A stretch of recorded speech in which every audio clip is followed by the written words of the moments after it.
So great, welcome everyone, and thank you. My name's Fiona, and I'm a partner at Perkins Coie. I co-chair the emerging company and venture capital practice there, and I'm thrilled to have this awesome panel of women because we have about 30 minutes for discussion and then a 10-minute question session. I'm just going to do a super brief introduction of the panelists, and then we're just going to launch in to the questions. So right here we have Nina Shahjian. She's a principal at Index Ventures and the founder at Hive Ventures. Next to her is Ba Manuzzi. Ba is the founder of Babel Ventures, which focuses on seed to Series A investments. And then we have Kak Wilhelm, who is a partner at Accomplice, which is a seed-led VC firm focusing on emerging technologies, AI. Next to her is Chantel Garvey. Chantel is the co-founder and GP of Reach Capital, which is a startup that focuses on providing, a firm that focuses on providing startup capital to education companies. And then finally, we have Preetha Parthasarathi, who is a partner at SAP.io Fund, has 15 years of venture investing experience. So Chantel, I'm going to start with you. You recently launched your fund, and how did you develop a passion for education, and what do you hope to accomplish through the fund's investments? Great. So good afternoon. So my mother is an educator. She is currently a professor at Elon University. So education was instilled into me from a very young age.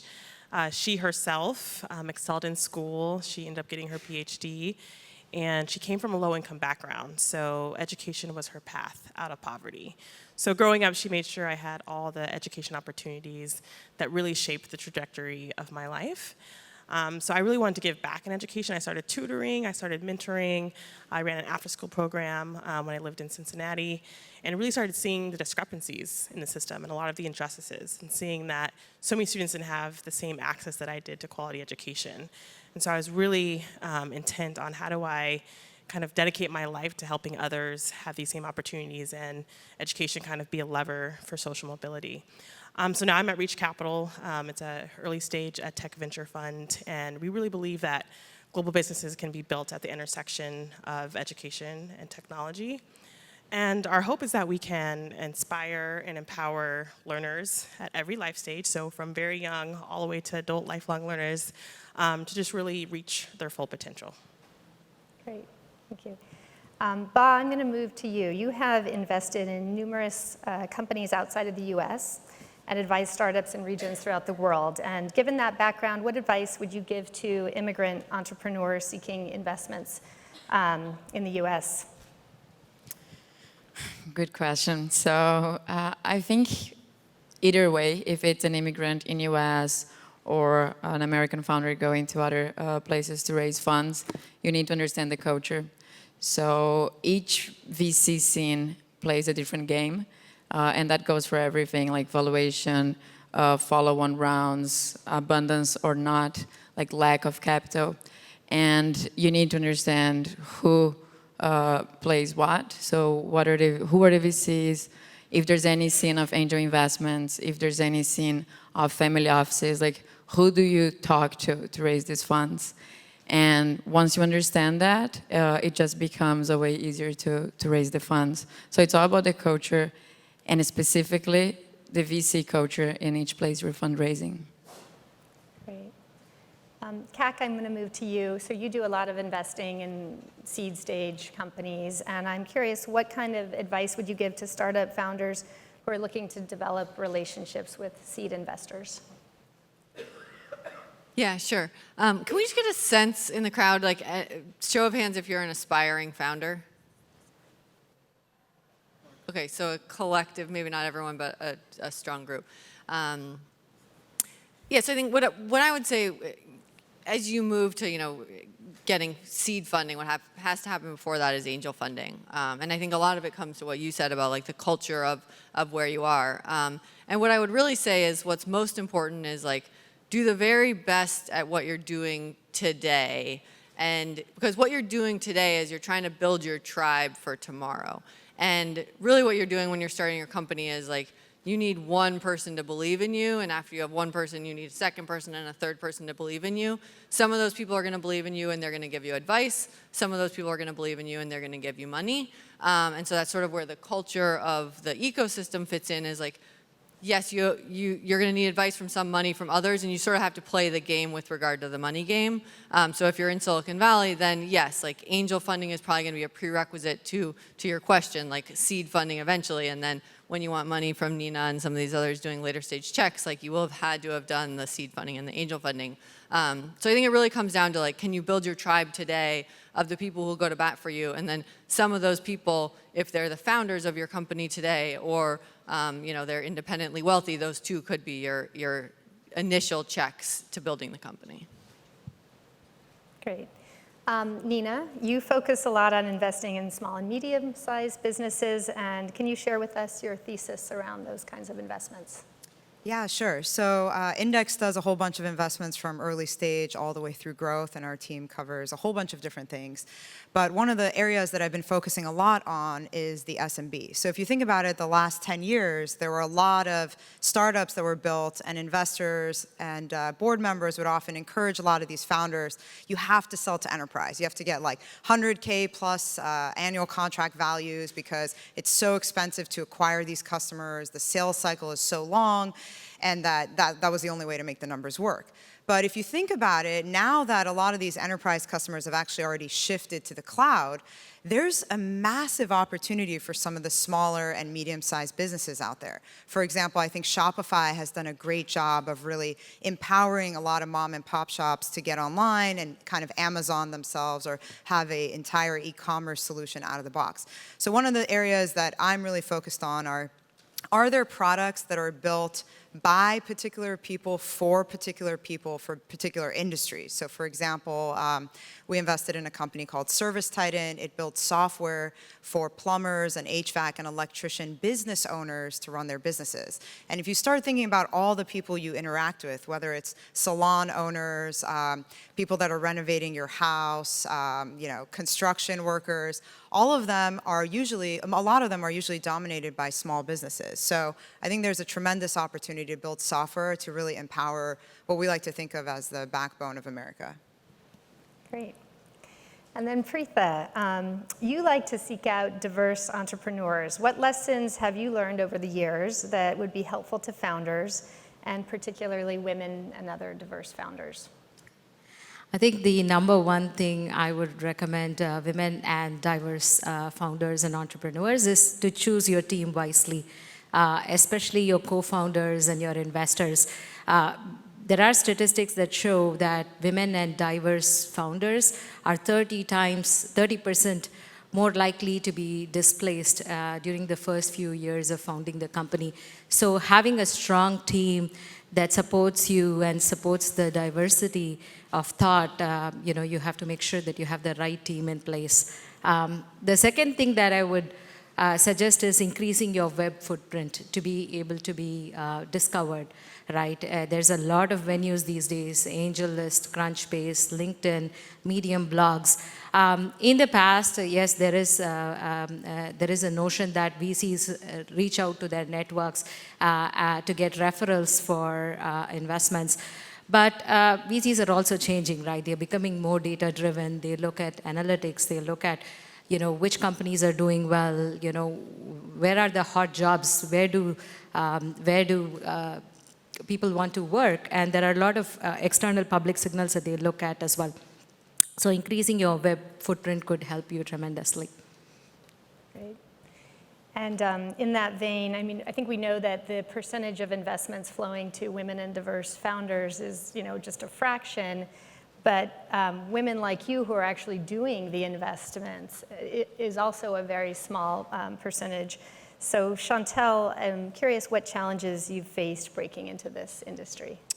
So this group up here is very rare. So 74% of venture funds have 0 female investing partners. So already you can see it's a very kind of old boys network. So I think one of the challenges is being a venture capitalist is really a relationship-driven business. It's really about networking, getting referrals, getting deals done. And so as you're breaking into this industry, and if you don't have those networks and you don't have those connections, it can be very, very difficult. And so for me, I actually never knew what a VC was until I became one. So it was never my path. It was never the plan.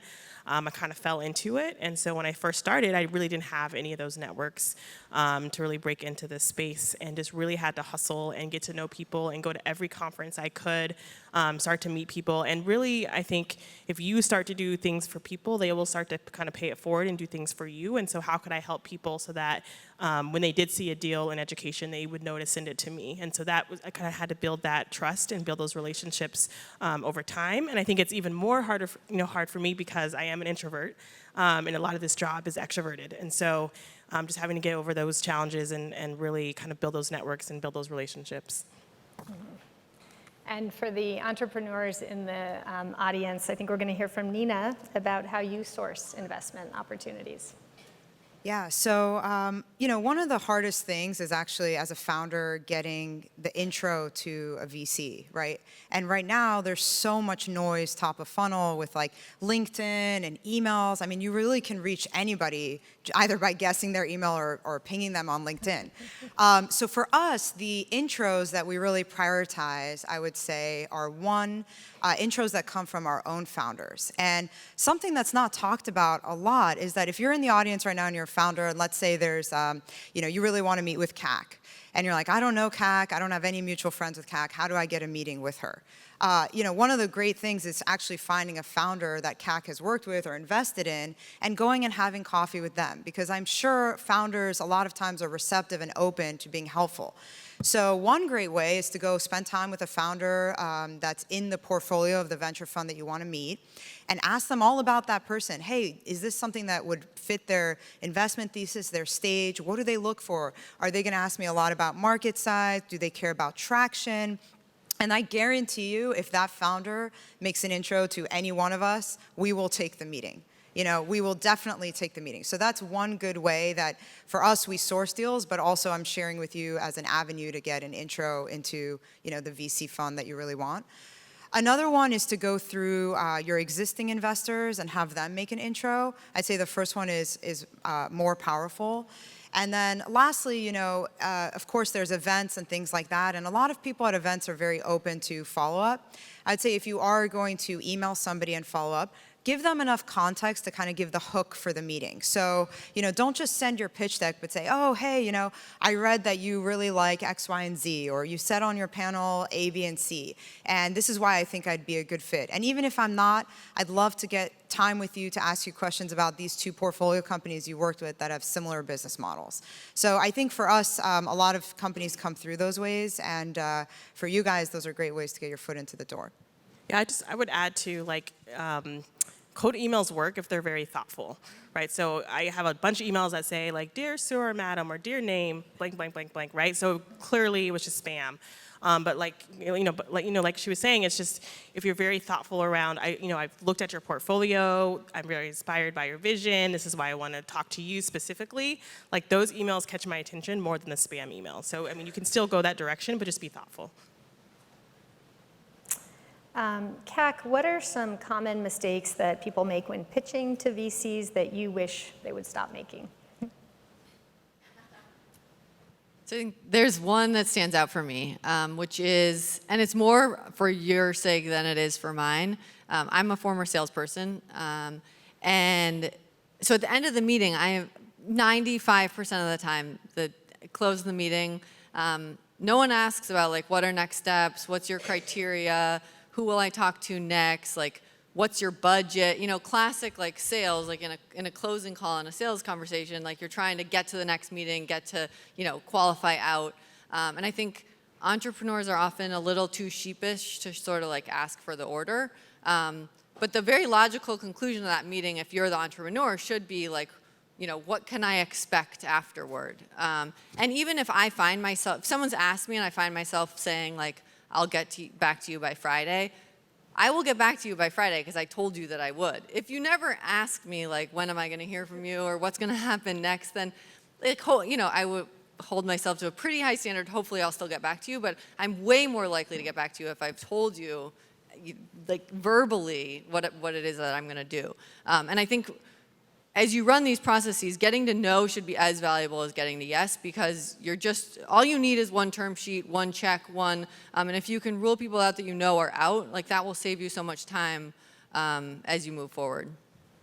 I can jump in there too.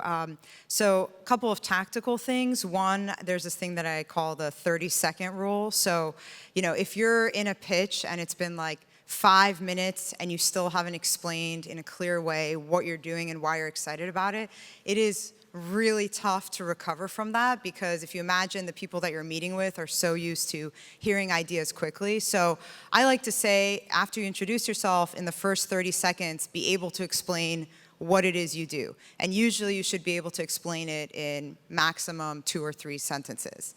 The second thing I would say is be a phenomenal storyteller. Even if you're not a salesperson, you need to bring the magic of your business so that whoever you're pitching walks out of there with this like sound bite that they can repeat and repeat and repeat to, their partners, to their peers, to other venture funds, and be able to explain and get excited about what it is. So if you visualize the meeting and you're like, okay, I'm gonna go in there, I'm gonna do my pitch, and then I want whoever I'm gonna pitch to walk out of there and repeat these 5 sentences.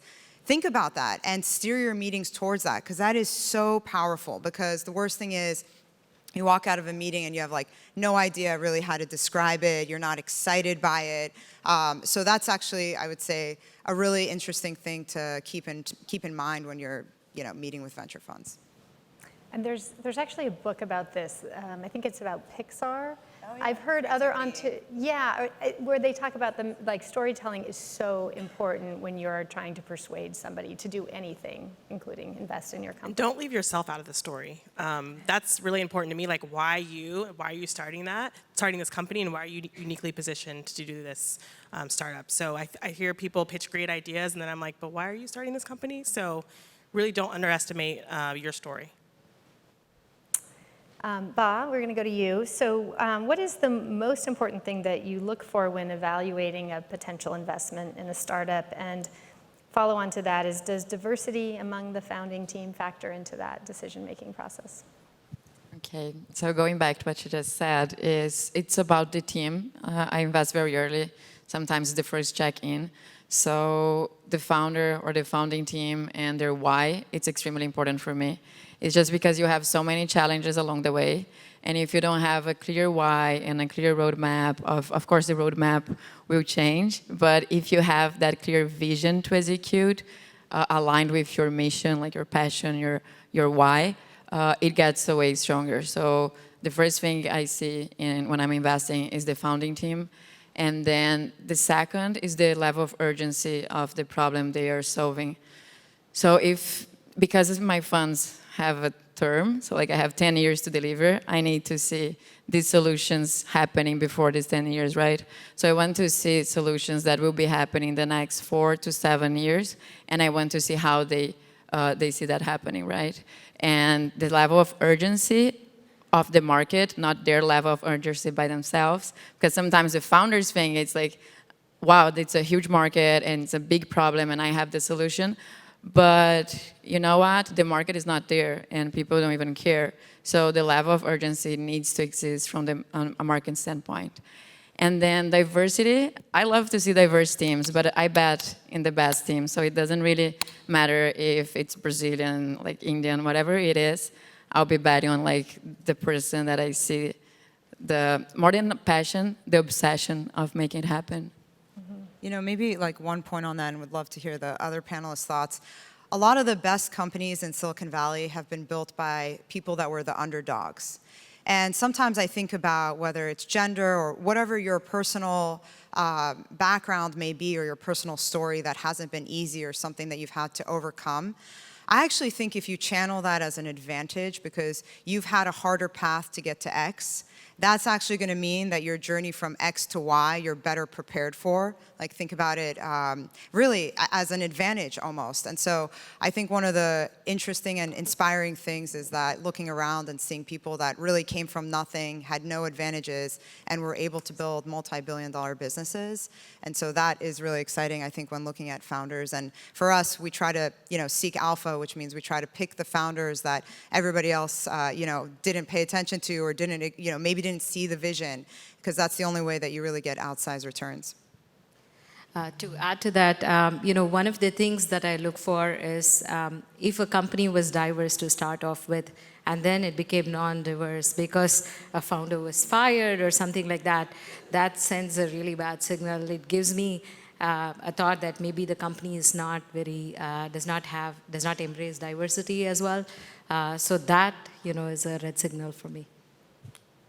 Great. Yeah, I mean, I can quick jump in. I mean, I think I often think about it in terms of three things, which we've touched on, but I think sometimes it's all of them. It's like the story, which comes down to like a lot of founder market fit and like resilience and adversity. It's the story, and then it's the market, but then it's also the deal.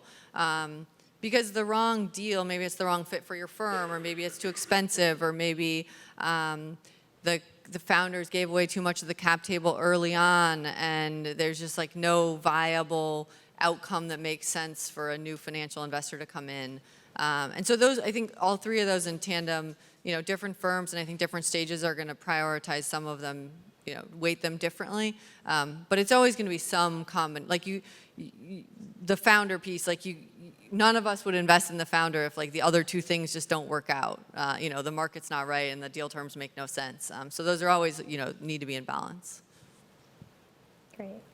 I think we're going to pivot a little bit to the ideas and the businesses that you invest in. So Preetha, I think starting with you, are there any emerging markets that you're focusing on, and if so, why? Okay. We are seeing a broad theme across a lot of the businesses that we operate in, basically a seamless experience and, basically an implicit understanding instead of doing something more explicitly. And it can traverse everything from human capital management to travel and expense to analytics. For instance, in the human capital management, we have an investment in a company called Cultivate. And what Cultivate does is it looks at the communication between a manager and his teams. And if a manager, it sees if a manager is prioritizing certain team members over the others, and if he's sending a lot of communication during off-business hours. And it's a coaching tool for managers. Likewise, we are investors in a company called Disco, and it sits on top of Slack and Teams, and then it looks for recognition and praise words, and it automatically builds the core skill sets for different employees, both the soft skills as well as the core skill sets. So if we move then to the retail space, we have cashierless technologies, right? It's not only seamless for the consumer, but also when you look at it in terms of inventory monitoring, you have continuous inventory monitoring with cameras on the ceiling. You don't need to have someone go in and check inventory all the time. Then you take it to analytics and machine learning. So one of the reasons why deep learning became popular is because you don't need to have a computer vision expert go and hard code the features, right? Because all of the features are implicitly understood by looking at different images. Similarly with AutoML, the same trend applies where you don't need to, if you feed if you feed unstructured data, the model is able to determine what deep learning model or what machine learning model best suits the data. So we see this overarching theme about more implicit and seamless experience across all of our different verticals. One particular area that I am really very interested in is application of machine learning for logistics, mainly because there are a lot of things that are happening in the logistics space. We have the rise of last mile delivery companies. And distribution is moving from sort of hub and spoke to more of a distributed model because Amazon has spoiled people with Prime and same-day deliveries and so forth. So there's a fragmentation of warehouses. And you need really good machine learning to determine where to store what to get to the consumer at the right amount of time. If you understand what the consumer wants, maybe you can store it in advance in lockers and so forth. And it's like sort of a vase on steroids if you think about it, because things change. I mean, there could be construction work happening on certain roads. Some warehouses might be over capacity and so forth. So that's a very interesting area that I'm looking at. Great. Ba, what business models will you as an investor absolutely not invest in, if any? I saw this question when you sent the email. It was interesting because I care very little about business models. We work, well, my fund is biotech. I have two funds. One is biotech and the other one is blockchain. So it's deep tech. The business model is less important than like the solution, the technology you're bringing. It's kind of even interesting to think about business model by itself in the venture capital scene, right? So there's nothing that I would be against thinking about business models these days. But because I'm extremely focused on my thesis, I do only invest in blockchain and biotech. And just as an advice, going back to the founders here, I think it's very important to understand the funds you pitch. I receive so many emails and especially like the LinkedIn messages that doesn't make any sense. It's just like you're going through my LinkedIn page, you know my funds, like why you don't check my portfolio, why you don't check what I do. It's so offending, like we don't have time. And then imagine how selfish it is from you to take the opportunity from one that was sending a thoughtful email, but then in the middle of 500, I would just like pass, you know? So it's just, founders, sometimes they can be so selfish and by not doing their homework, and I think that's extremely important. So if I only do biotech and blockchain, you just need to know that, like don't waste your time and mine. And if you want, just because you saw something on me that relates to you, you should go through my personal level because I'm also an angel investor and I'm like, okay, I saw your angel investment portfolio and I also saw your network and I would love an intro to this and that. So I think that's very important to have in mind. Great. CAC, do you feel that innovation is alive and well in Silicon Valley? Yeah, I mean, absolutely. I often, people ask me like, oh, have you seen any good deals recently?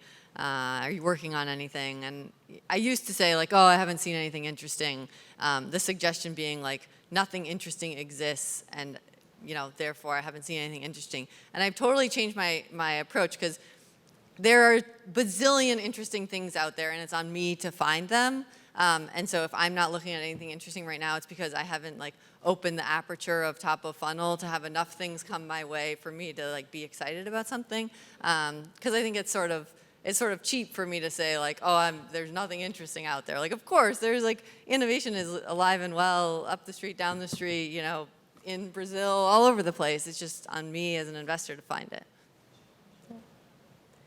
Chantel, is there an idea that you're dying for somebody to pitch to you?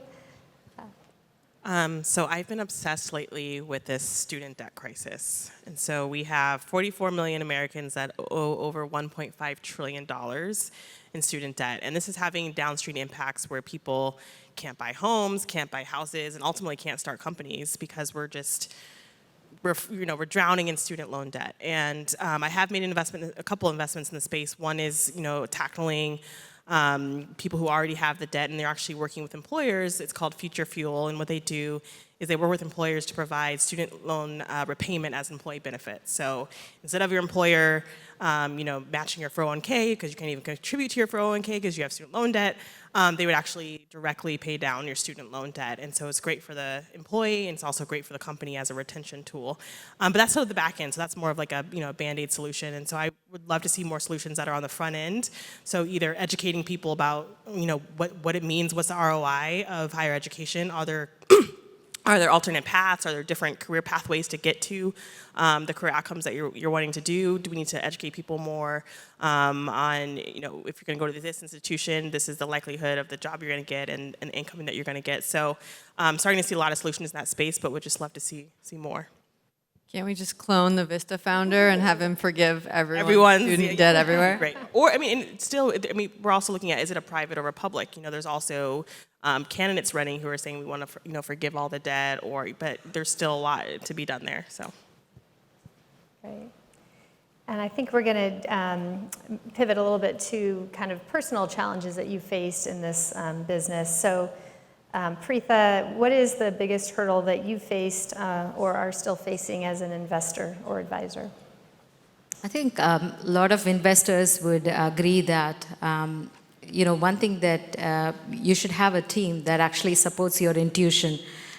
Because if you present the same company to different investors, they all see the same pros and cons of investment. But in the end, one VC picks the investment, one doesn't, and that's because of their intuition and gut. And being a diverse or a woman investor, your train of thought or your intuition is very different than some of the other stereotypical VCs that you see. And so you need a team that actually supports you in that intuition and your gut call. And so I'm sure some of the panelists here would agree there are times where our investment thesis have been supported. Sometimes you haven't seen the support. That, to me, in my mind, is one of the bigger hurdles for investors. And Ellen Pao talked about it too, right? I mean, when she brought Twitter early on to Kleiner Perkins, even though she had gut and intuition to invest in Twitter, the senior partner didn't see her intuition. Women VCs need more support of their intuition, diversity of intuition. Great. Nina, when was the last time you learned something new that helped you in your career? I think the conversation around females in technology has really broadened, and it's been awesome also to see how many men have participated in that conversation. And so, some of the things are very tactical. So one hack, like when you go into a conference room and you sit down and the chair is like super low, one thing I learned, which actually makes such a difference, is actually if you increase the chair so that you're eye level with whoever you're talking to, game changer. Second thing I would say is oftentimes women hold back. Like if you go to a board meeting or you're in a meeting, you kind of you want to be respectful and a team player, so you let everybody talk. And oftentimes you have a phenomenal question that somebody asks before you. And so one of the other tactical things that I've learned is be the first person to speak in a meeting. Not only does that take away the pressure of oh my God, it's been 17 minutes and I haven't said anything, but chances are you have something really smart to say, and you should say it before somebody else does. And then finally, I would just say, be aware of the audience that you're with. So if you are a female CEO and you're pitching to all white dudes, whether they're customers, candidates, VCs, just be thoughtful of who your audience is, right? You would change your pitch if they were kids, or if they were, maybe international customers versus domestic customers. So just keep that in mind. Don't get so wrapped up in that fact. Remember, okay, I'm here to achieve a mission and a goal, and I'm going to make sure that I prepare in a way that makes me most successful. And oftentimes, that's knowing who your audience is. Great. So I think we wanted to save a couple minutes here for questions. I want to encourage questions at this point, and when you're thinking about a question, if you could try and focus on things that have a broader appeal as opposed to specific, I think that'll just be more interesting for the audience. So do we have any questions from the audience? Sure, why don't you do it? I'll stand here so you can see me. Hi, I'm Charu. I don't know, startup, part of SAP.io actually. So my question is, we heard a lot of advice about getting intros, telling a great story. Most of my challenges are in actually getting to the closing line. So how do you build that sense of urgency and build that momentum and actually get them to send money in your bank? You tell them you have 5 other term sheets and you need to know by Friday. I'm not Competition. kidding. I'm not kidding, actually. Create a sense of urgency, and every VC has this fear of missing out. You will feel so terrible if you miss the next Twitter or whatever it is. And so you have to drive, to CAC's point, you have to drive towards a deadline. So just be very clear, hey, conversations are moving faster than I expected, things are going great, I expect to have some term sheets on Friday, and I'd like to make a decision on Monday. Yeah, I think it's some combination of scarcity and keeping people on the I shared material with everyone else, you just sort of keeping people on a schedule to encourage them to say yes, no. Another thing would be killer customer reference, right? If you have a customer saying, I would put my personal money in the company, then that's good endorsement. Somebody take care. I'll be the second one to ask the question. I'm a startup CEO. We're a gig economy model. Think Uber for translation and cultural help by live people on your cell phone wherever you go in the world. We're in seed stage right now. And so with gig economy models, as we're kind of looking at our Series A already, because we have to re-engineer what our KPIs, our metrics are going to be in order to kind of build a good seed stage. What are you most focused on for marketplace models, gig economy models like this, where we're putting 70% of the world that speaks more than one language online to sell their skills? Is it usage? Is it repeat usage? Are you looking at unit economics right now? What's most important for us to be considering? Out of my play. Go ahead. For me, I would say, how healthy is the marketplace? Is it thriving, actually, right? I mean, is there enough demand both on the supply? Is there enough momentum both on the supply and the demand side, right? I mean, I think if I generalize your question a little bit, I think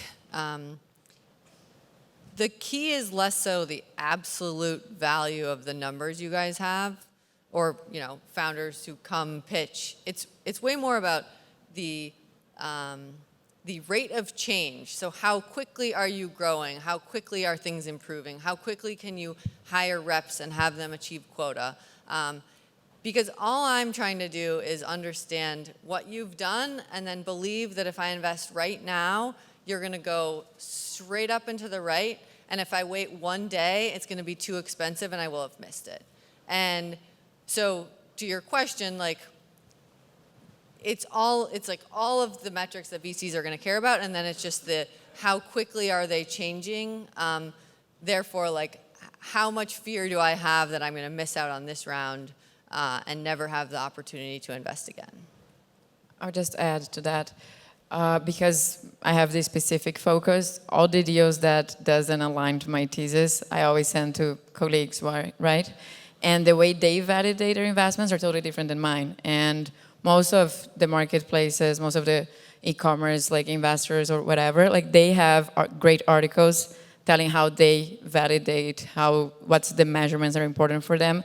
And I think reading those and then mapping those investors for you would be more important than getting my specific advice on biotech. That is not what I check, but I would go through that. And I think it's just so different. When I'm validating a biotech investor for an investor that doesn't normally do biotech, my opinion is so strong, and then the other way around, so. Great. Well, I think we're at the end of the panel, but thank you to all of our panelists for sharing all that wisdom, and thank you to the audience for your questions. Thank you very much.